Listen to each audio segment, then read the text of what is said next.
Okay, we're on to the next round, and our next topic here is gamification requires specialized knowledge and skills.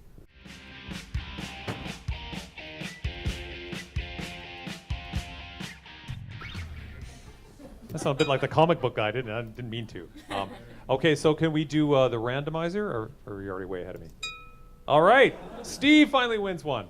So Steve, you are the pro on this topic. Okay, does it require specialized knowledge and skills? Yeah, it does. There's no cookie cutter approach that you can take to gamifying environments or gamifying websites. You can't just copy and paste ideas that other people have used and make those design work. You can't Zynga your way through this. It takes years to master any craft. You're just getting that now, huh? It takes years to master any craft and to design interesting and unique gameplay systems that fit different situations. There may be situations where you can't find the time to get an expert, or you don't have the time to train yourself. Well, as I always say, if you can't learn to do something well, you can at least learn to enjoy doing it badly, which a lot of people have done. Engagement isn't really easy to manufacture. You really do have to be an expert. Take Google, for example. Google has all kinds of people visiting their website. It's not particularly engaging. I get there within seconds, I'm at another site. I haven't played games, I haven't done anything. And there's evidence for you. That's all you need to know. We know what a huge failure Google is. And if you don't, just Google them and you'll see. So my engineers are really proud of themselves because they had built this system that was going to make it really easy for people to very quickly adopt our platform and to create all kinds of interesting engagement pathways and bring the cost down. They built SDKs and documentation. It's like super simple now, and they were trying to make it idiot-proof. And I was just so reluctant to accept this as an argument for why we should be doing it, because I know that as soon as you make something idiot-proof, someone's going to come along and build a better idiot. But still, we've rolled this system out, and people are really enjoying it. We've got some great metrics. Who better than game companies to create the kind of fun, magical engagement that people are looking for, that people are desperate for these days? And those are the skills that are in such wide demand. That paid the bills. The skills that pay the bills. Okay. All right, Michael. I have this really clear memory of lying on the back, in the back window of my parents' car, driving from our home to the beach. We were going on vacation, and I was lying on the back. We didn't use seatbelts back in those days, of course. And it was night, and I was tired of beating at my brother. We'd done all the punching things, and we were tired of it. So I remember looking at the streetlights as they go by. It was raining, and trying to line up the streetlights with drops of water on the rear window. So I don't think that as a 9-year-old I had particularly specialized skills. I managed to gamify the whole trip from Mandeville, Jamaica to Negril. Managed to gamify that whole thing without any specialized skills at all. And I would like, as the cherry on top of my argument, to quote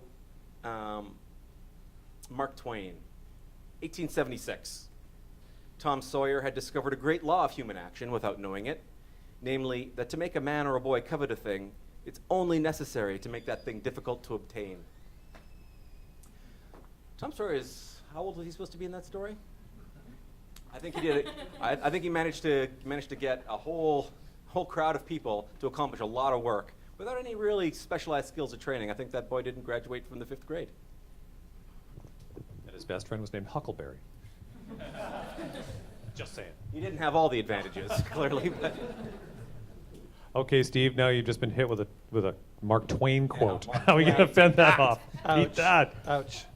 Well, I'm actually glad that you don't agree with me, Michael, because usually when you agree with me, it makes me think that I must be wrong.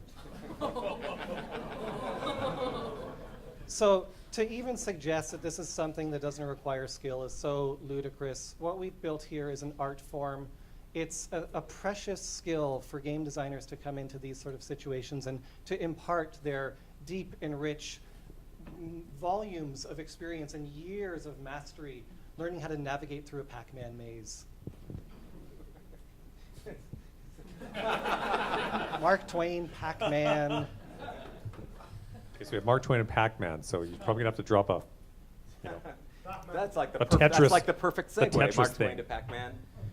So basically, the essence of your argument is that people who work at game companies have specialized skills and experience. I worked at a game company. I think that might not be true. I think that a lot of us just learned it on the fly as we went. I don't think there's any special talent or insight that is a gating factor for understanding what's fun, for understanding what works, for understanding what motivates us to accomplish our goals. I know that I can mow my backyard more quickly if I make it into a game by trying to most efficiently mow each of the quadrants of my lawn. It's just an intuition that I have. It seems to work. I bet most of you have done the same thing. And how many of you in this room are game designers? That sounded to me like Pac-Man. It did. It's sort of like a Huckleberry Finn Pac-Man thing. okay. So we've had two solid arguments here. Time once again for you guys to tell us who you think has won the round. So let's start with Steve this time. Applause for Steve, please.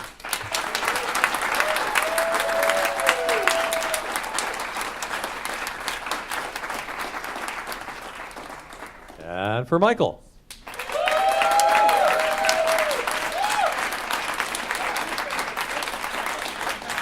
That sounded promising. Woo filter. There's a The woo Wu-Tang filter. Clan. Oh, Steve! Who would have thought it would have been tied going into the last round? Anybody here? Anyone? Not me.